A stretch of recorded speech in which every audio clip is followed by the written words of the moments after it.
Well, I think a couple of things that, you just look at the small things, the little things that they do.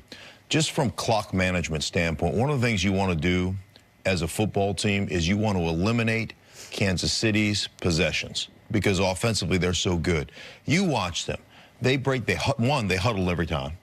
They come out in a league where it's completely spread offense. They come out with a tight end, fullback, running back, two tights, two running backs, with one being a fullback and one wide receiver. I thought it was 80s, 90s. Right. Parcells. Right. That's exactly what it looked like. And then they huddled every time. They didn't snap the ball until there was less than 10 seconds. They don't work clock. on the last 4 minutes of the quarter to start working on the clock. If that's your objective when you start the game, well, let's start right now. Right. First drive of the game, they eat up on close to 8 minutes. I think Kansas City had 3 drives in the first half. They got the ball in the their fourth opportunity and got sacked with about 20 seconds left. 3 real drives. 3 drives in the first half. I mean, that's winning football. Then pass rushing. Like, you think of little things about how they operated their pass rush, where they ran like nose guard out. Stunts. Yes, stunts the whole time. Nose guard out, tackle out, loop the end into the middle, force Mahomes out to the edge where they have a guy waiting for him because of the stunt they just ran. So little things like that they do on a consistent basis. They do it better than anybody else. They have the game plan. They go, this is how we're going to execute it. Here's why. They do a great job. I think both of these teams, both the Rams and the Patriots, and I've called 3 Rams games. The Rams, every play has a reason, and every player understands the reason.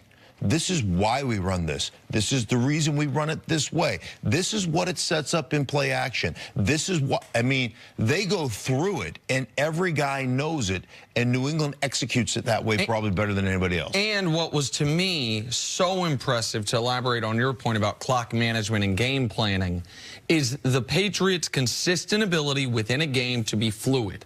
So the Patriots' plan the whole first half was minimize possessions. It was very clear. And they dominated that first half. But thanks to that Brady pick in the end zone, they're only up 7-0. And they get the ball with around 2 minutes left in the first half, and they are clearly content going to halftime up 7-0. They run the ball, let 40 seconds run off a play clock. They run it again on second down. They get stopped. Andy Reid, I'm not criticizing him. I would have done it in that spot too. I think every coach would. Says, we got him in 3rd and long. We can get the ball back. He calls timeout. The moment he calls timeout, Belichick realizes, all right, now the situation's changed a little bit. We can afford to be a little aggressive. And then all of a sudden flips. For the first time all half, we're going to try to go downfield on you. They steal a touchdown out of it. Philip Dorsett. The second half, they go back to the clock management game plan. Then the Chiefs take the lead. And then it becomes a Tom Brady passing-centric offense. Their ability within a game to change their style to exactly what the situation demands, as opposed to the old cliche of, oh, we're going to establish the run, we're going to be a tough-nosed football team, or we're going to spread them out. Okay, that all makes sense if the situation demands it. The Patriots do whatever individual situations demand, recognizing that could be 3 or 4 different things within one football game, as was the case Sunday night. This is why all season I would ask you, why are they so good, even though talent-wise they don't match up with their opponents so well? It's because you keep saying they play such good situational football. They're so prepared. They know exactly what's going to be, what's going to happen, and it starts with Tom Brady at the line being able to read those defenses. Well, they don't know what's going to happen. They play the percentages as far as probability. What people don't understand is when you look at New England, they're very, very predictable. In this game, they ran the ball 48 times. The Chiefs only have 47 plays. So when you start the game, that was their game plan. Now, they wanted to do it a couple different ways. Sony Michel was dominant for 3 quarters. But we're going to allow Rex Burkhead to be able to knock you out late in the game. So their variance within what they're trying to do, James White, we knew coming into Kansas City was one of the worst defending running backs coming out of the backfield. He only played 12 plays in the first half. He gets 6 first downs. 2 times he picks up a blitz. That Philip Dorsett, when they got aggressive, James White picks up a blitz. So utilizing the players, knowing what their strengths are, and having them do the things that they're strong at, that's what is the secret to New England and how they design these game plans. There's no accident. The reason why they don't typically have more college graduates on their team, you know the reason why? Because there's going to be some Sunday mornings against it. I'm going to wake up as a coach, and I'm going to try to install some things. Now, there wasn't a team I have ever been on that they could come in the offensive meeting room the morning of the game and put in 8 plays, and there wouldn't be some type of chaos or confusion, especially in the wide receivers room, and or it would be a trickle-down effect, the running backs and the offensive line. Like, so that variance that they have over every other team, oh, man, that's part of the secret sauce that, no, we're going to have a game plan, but we're not stuck to it because we might vary it by one way or another. I think it's really interesting, and I think this is a societal thing in general, that we like to pick people apart. We like to look at people's weaknesses because it makes us feel better about our own weaknesses, to point the finger at somebody else's weaknesses. Right, and that's immediately what we start to do stink after college football. We love the pomp and pageantry of college football, all these kids playing for their school, but as soon as they say they're going pro, we immediately say, Kyler Murray, oh, he's not 5'11". Right. You know, then we start poking, yes. So the New England Patriots, and I've talked to multiple people within, like in the scouting community, people that have worked for them, and the whole aspect that sets them apart is, I don't want to know what he can't do. Tell me what he can do, and let's see if we can put him in a position to win.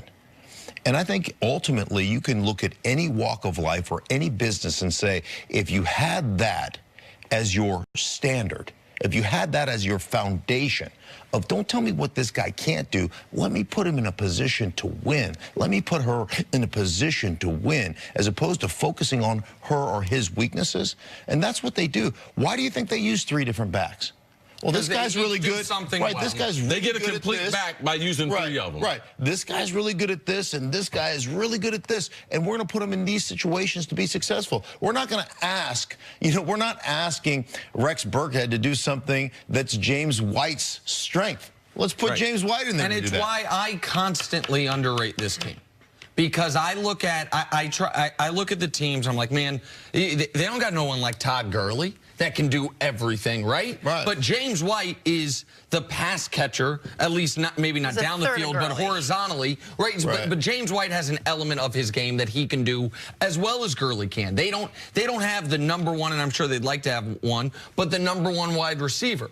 But they have a guy in Edelman that they know exactly what he can do, and they will only ask him to do that. Philip Dorsett might only be able to run one route effectively. He scored a touchdown on it on the AFC Championship game, running that 9 route. So like their ability to simply say, okay, you might Cordarrelle Patterson, you might have been disappointing as a first-round draft pick in Minnesota, but there were elements that made you a first-round draft pick that instead of trying to grow your game to the things you're weak at, we are just going to try to put a spotlight on those things, those skills you already have. We're going to maximize the skills you have. And I found it laughable when people said, well, Gronkowski, he's dropped. I mean, he only had 1 catch. And I'm like, did you watch him on line of scrimmage? Did you watch him dispense justice on defensive ends and linebackers? Did you watch him run across the formation, wham, block a nose, and then run the wham pass where he whams the nose and Edelman runs the over and he's open by 20, gets a 31-yard gain. He's open by 7 yards. I go, did you watch? He had an incredible effect on the game in the divisional round and caught 1 ball. It may have been the biggest difference maker on the offensive side of the ball in that game. But we just want to look at, but he only had 1 catch. Yeah, but you know what? He did everything else that gave them that victory in that particular game against the Chargers. The other element to this team's success is the relationship between their quarterback and their coach, which is an unprecedented relationship. We haven't seen it anywhere else really in sports. It's longevity and then how close they are. How successful is Brady Belichick, that tandem, to the success of this Patriots team? Well, I think it's huge, and I think we always tend to, I mean, I've fought with my offensive line coach about things all the time during the course of my career. Like, that's stupid, I'm not going to do it. And and then he would yell at me and I'd yell at him and we'd figure it out eventually. But there's certain things, as a receiver, if some coach tells you to do something, you're like, hey, man, on a grease board, that's awesome. Yeah. Right? In a game, that don't work. And as long as you can give them the reason it doesn't work, I think most guys are great with that. I called my offensive line coach just the other day, just tell him I loved him. Best coach I ever played for. Man, I just want to tell you I love you. Yeah, it just dawned on me. You're such a good guy. No, but it just dawned on me. I was like, man, I haven't talked to him in a long time. I haven't talked to him in a while. I'm just going to call him, tell him I love him. And I think it was awkward when he called me back, though, because he was like, "Oh, hey, thanks for the message." You left it on voicemail? Yeah, I left it on voicemail. Like, thanks for the message. I like you too. But I think that now, as an older person, you appreciate it. Yeah. And I think that Tom Brady, because Tom Brady wasn't a star in college. He was not the high draft pick. He was not the choice for the franchise.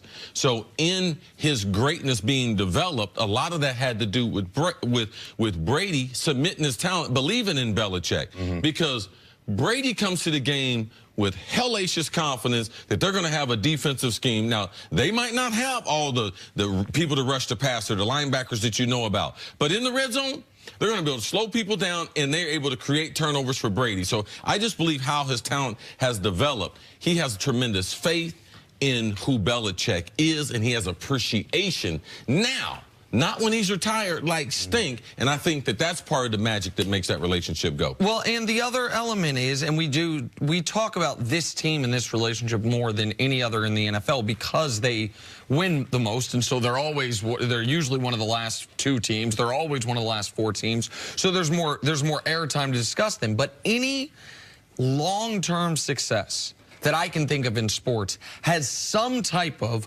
bond between the star player and the coach. Like, there's one-off championships, like those happen, where it was, I don't know how good the coach was, or I don't know if they had the star player. But whether it's the Spurs in the NBA, or the Bulls in the NBA, or the Lakers in the NBA, a league that has a bunch of dynasties, or the Patriots in the NFL, really the only dynasty, there's the symbiosis. Like, Jordan needed to run the triangle and needed to submit something to Phil Jackson, right? Just like Kobe and Shaq did. Duncan needed Popovich to have that type of run. Brady, the reason that we can say, oh, Aaron Rodgers, most talented quarterback we've ever seen, has been to 1 Super Bowl. He's never had that symbiosis to work with where when he's not at his best, they can still win. And when he is at his best, they are unbeatable. That's what the Pats and Brady have had along with Belichick. I need you so that I can move forward with You need other Brum words. and all the 11 people who work for you, Jenna. Those are the people you need. Not true. Stink, stick around. We've got more to talk about coming up. Should we expect an offensive explosion in the Super Bowl? That's next on First Things First. Stink around. You might be able to warm up her coffee, maybe grab her tennis shoes. But she got a new person doing hair.